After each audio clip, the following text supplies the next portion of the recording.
chance? Sa ngayon, wala naman po. I don't think so. That much inassure naman ako ni Senate President. Nakausap niya, I think nakausap niya yung mga kasamahan namin. Mukhang okay naman. And then, sir, tuloy na tuloy po ba yung panibagong hearing ng Blue Ribbon sa November 14? Hindi ko pa na-coordinate kay Senator Sherwin kasi siya yung chairman ng Finance Committee. Hingin ko yung Friday kung pwedeng ibakante niya. So, tentative pa po yun, sir? Kung mabibigyan niya ng puwang, tuloy yung Friday hearing. And then, marami pong curious dun sa sinabi nyo na isa sa mga invited ay very important witness. Gaano po ba ka-importante ang kanya magiging testimonya, sir? Importante kasi pwedeng ma-wrap up yung lahat ng pwedeng o kailangang malaman patungo pati sa prosecution sa conviction. May mga bago po siyang magiging revelation na hindi pa na-reveal ng mga previous witnesses. Yeah, naturally and surely. So may nagsabi na ho siya ng affidavit, sir? Wala pa. Pinapa-finalize ko yung affidavit within the week. No? Kasi base sa kwento, saka base do sa mga mga dapat ebidensya, mga dokumento, ledger, digital files, lahat ng notes. Kasi sabi ko sa kanya, kung magme-mention lang ng pangalan na walang suportang dokumento, wag na lang mag-mention kasi baka makasira lang ng tao. So, maski may personal knowledge, kung wala naman siyang supporting documents, wag na lang magbanggit. Sir, ito Yan ba, ang aming usapan. siya po ba nag-volunteer na lumapit po sa inyo para sabihin mag-testify siya sa Blue May Ribbon? conduit actually na nagparating. Ano po ito? Government official? Walang balita kay Gutesa, and that's the reason why I thought of reviewing the CCTV of September 25. It was not my intention to spy on Senator Marcoleta. No. Ang talagang reason kung bakit pinahanap ko yung CCTV footage para magkaroon kami ng clue kung sino yung pwedeng kasama niya na pwedeng mapagkilanlan, na pwedeng ipaabot sa kanya yung invitation through that person. Kasi nga nawawala siya. And we need him to sew up yung kanyang mga na-testify na earlier, or kung meron siyang mga additional na documents or ebidensya to back up his claim, no? In his sinumpang salaysay. Naghahanap din kami ng magko-corroborate do sa kanya mga sinabi. In fact, no, si Senate President Soto was in touch earlier with Senator Bato de la Rosa. Because sabi ni Senator Bato, meron siyang ipipresenta na magko-corroborate kay Gutesa. And I just thought na baka yung si Paul or yung Mark na minention. But nung kinumusta ko kay Senate President, sabi ko, natatandaan ko may sinasabi si Senator Bato, why don't we pursue that? No? Kung po pwede niya maipresenta kasabay sa hearing sa Friday. When he checked, sabi ni Senator Bato, ang balita niya, mukhang nag-join up na kay Gutesa. kay Congressman Saldico sa Europe. So baka And yung we're still validating, kung yun ang sabi eh. So madali naman yon. We will check with immigration kung meron talagang departure, assuming na they use their real names. Yeah. So sino po ba yun yung ihaharap Mark ni and Paul, yung sinasabi niya na kasama niya na nag-deliver. Importante yun kasi what we need kay Gutesa, yung magko-corroborate, whether it's another witness or whatever documentary evidence na mayroon siyang hawak para maipakita niya. Otherwise, mere allegation by one person, parang maski sa korte, maski sa prosecution level, baka hindi mag-hold water. So hindi ho kaya mag-stand up yung kay Gutesa na... Sa ngayon, sa tingin ko, being an investigator for so long, pag alam kong ganun lang, isang salita lang, sa isang tao, mahirap tumayo. So kailangan natin ng magko-corroborate. Sa isang interview, sinabi nga ho ni Senator Rodante Marcoleta na nasa Chile na yung si Mark ba o si... I don't know. Ang pagkaalam ko lang na nag-join daw, sabi ni Senator Bato kay Senate President na sumama na raw kay ex-Congressman Saldico. Pero sir, plano nyo rin po bang patawag Kung may yung dalawa? information si Senator Marcoleta na nasa Chile, tingnan natin. Basta anything that can really sustain yung lahat ng mga testimonies so far revealed sa mga hearings na nakaraan, we should go there. So kasama po ba yun sa plano talaga ng Blue Ribbon na ipatawag yung sila Paul and Mark ba? Yeah, kasama. Especially Gutesa, para makita natin kung meron siyang mga support documents. You know, may mga talks na may pinagtatakpan, merong pinipili, no? Hindi ganon, no? Maski sa pag nag-resume ng hearings, walang magbabago doon sa naunang direction ko noon bilang chairman, na where the evidence leads us, we'll go there. Sir, kinu-question din ni Senator Marcoleta yung aligasyon na pineke ni Gutesa yung kanyang Yung mga standard or specimen signatures ni Attorney Spera, kinumpare doon sa question document. Meaning, yung kinu-question na sinasabing hindi niya pirma. Hindi nga nang match eh.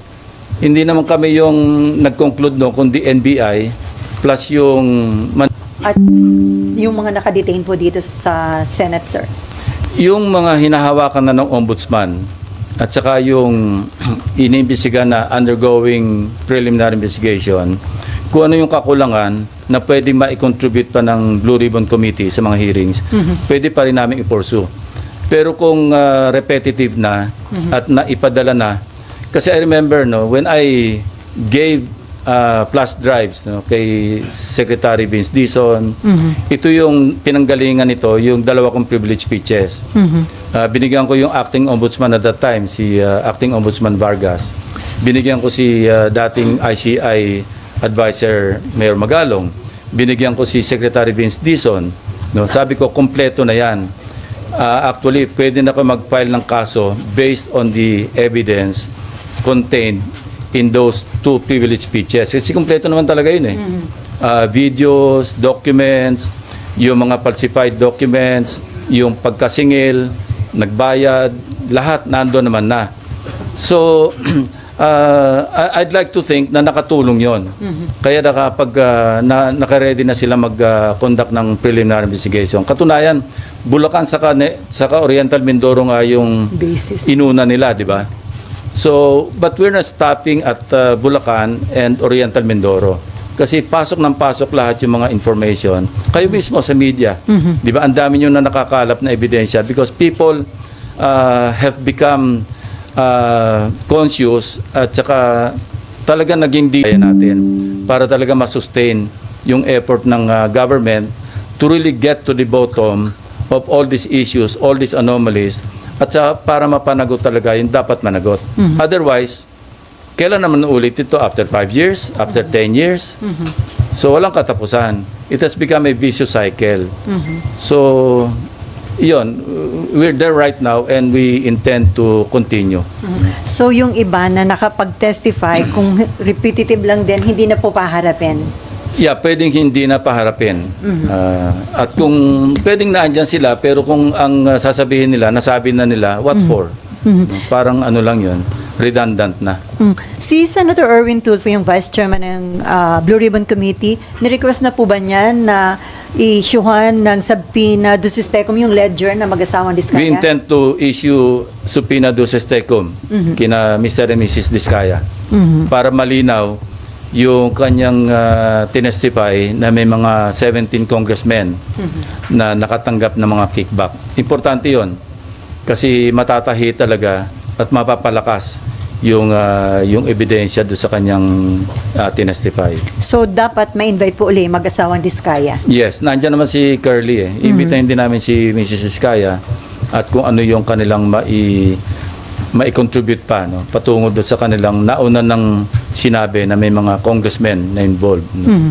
So sir, itong investigation sa flood control anomalies, sa tingin nyo magtatagal pa o ilang hearing na lang po ito? Well, I think pwede nang i-wrap up at least yung flood control projects, yung GOS at saka substandard. Then we can segue to other the last time we met with the SP and I think Senator Kiko and Senator Bam. Meron kami kausap who offered mga civilian na who offered to help us scrutinize yung budget Meron sila mga resource persons na nag-offer ng assistance. So we welcome and Marami kaming na-discuss doon. Number one, aalisin talaga namin yung unprogrammed fund. No? Ang program appropriations, matitira lang yung sa foreign assisted. No? Of course, yung sa special purpose, yung contingent, yung mga quick reaction fund, hindi naman pwedeng alisin yon kasi paano kung mayroong calamity. Second, yung full transparency, no? Na-discuss na namin ito and we agreed, no, with the Senate President, Senator Gatchalian, na hanggang sa BICAM, fully transparent. Hindi pa lang niya raw na figure out how to go about it. But ang initial step is, hindi na pa pwedeng mayroong alien na papasok do sa disagreeing provisions. We will limit, for easier monitoring pati, no, we'll just limit ourselves to putting up a matrix o kaya just juxtapose lang yung House version against the Senate version, and we will confine or limit ourselves to synchronize, no, to reconcile the disagreeing provisions. Hindi na po pwede yung wala naman sa House version, wala naman sa Senate version, papasukan natin ng kung anong version. No, wala na yon. Kasi that's the real intent or purpose of the bicameral conference, especially sa budget. Reconcile the disagreeing provisions. So at least along that line, nagkakasundo kami, and that's a good step para talaga maging transparent yung pagpasa natin ng budget all the way to the BICAM, all the way to the enrolled bill. Sir, parang na-miss nyo yung mga budget hearings. So, Yeah. pagdating sa plenary, doon ba kayo babawi? Yeah, kasi na-immobilize nga ako. I was decommissioned ako for 2 weeks because of my corneal surgery, no. Kaya but sabi ko sa mga staff, bawi na lang ako sa plenary. So we're preparing for the plenary debates, and I hope I can still contribute my worth, do sa pagpasa ng budget. Sir, balikan ko lang yung sa hearing. Invited na po ba sa next hearing si former Congressman Saldico and former House Yes. Speaker Martin Romualdez? Although yung kay former speaker, although we will invite him through Speaker Boji D, wala naman talagang direct na pag-implicate sa kanya except yung statement ni Gutesa, but we'll give him the opportunity to respond. But again, observing in the observance of interparliamentary courtesy, kukors namin invitation sa kanya through the speaker. Yung kay Congressman, ex-Congressman Saldico, will send the invitation doon sa kanyang established na residence. Kaya lang, sir, yung Office of the Ombudsman, mukhang dun sa last known residents, parang they refuse to accept yung pinadala ng Ombudsman. Well, it's up to them, no? Kasi kung hindi mahid yung invitation, ang susunod subpoena. At kung hindi pa rin siya sisipot based on the subpoena, then somebody may move for the issuance of a contempt citation and eventually a warrant of arrest. At yung warrant of arrest, sir, yun, pwedeng hingin ang tulong ng Interpol para arestuhin kung saang bansa siya nandun? Probably, kasi valid naman yung warrant of arrest, yung i-issue ng Senate. So that is as valid as any warrant of arrest issued by the court. I don't know, I'm not sure. But we will try, no? Sir, may info daw kung sisipot si former Speaker Romualdez sa hearing ng Senate. May advance info kayo, sir? Wala. Iniintay ko yung feedback niya or feedback ni Speaker D. At saka dating Speaker Romualdez din kay SP Soto. Kasi coordinate lang ako sa office ni Senate President or kay Senate President himself. Sabi niya mukhang magkakausap yata sila this week. So sabi ko, pakitanong mo lang sa kanya kung gusto niya magkaroon ng opportunity, because this happened before. Ako yung chairman ng public order, na mention yung pangalan ni Congressman Veloso, di ba? And they requested me to be given the opportunity to make their manifestation, and I gave them that opportunity. So if you remember, yung mga naandito nung previous Congress na yon, di ba pinagsalita namin si Congressman Veloso, si Ching Veloso. So pwede niyang gawin yun. At kung gusto niya sagutin yung mga allegation, in fact, we're thinking of sending subpoena duces tecum doon sa contractor na naggagawa ng renovation sa noong bahay. bahay sa 42 McKinley Road, ano. At saka yung security agency na naggugwardya ron. So, kung meron silang logbook, ipapadala namin yung logbook dito to find out if indeed between the period December 2024 hanggang August 2025, I believe yun yung period na sinasabi ni Gutesa na nagde-deliver sila ng pera doon sa 42 McKinley Road. At kung meron sa logbook na may mga pumasok talaga mga sasakyan, mga vans or convoy of vehicles, then that's a strong supporting document to buttress yung testimony ni Gutesa, even without Gutesa coming back to testify, I think. Because remember, yung kanyang sinumpang salaysay na naging questionable o forged yung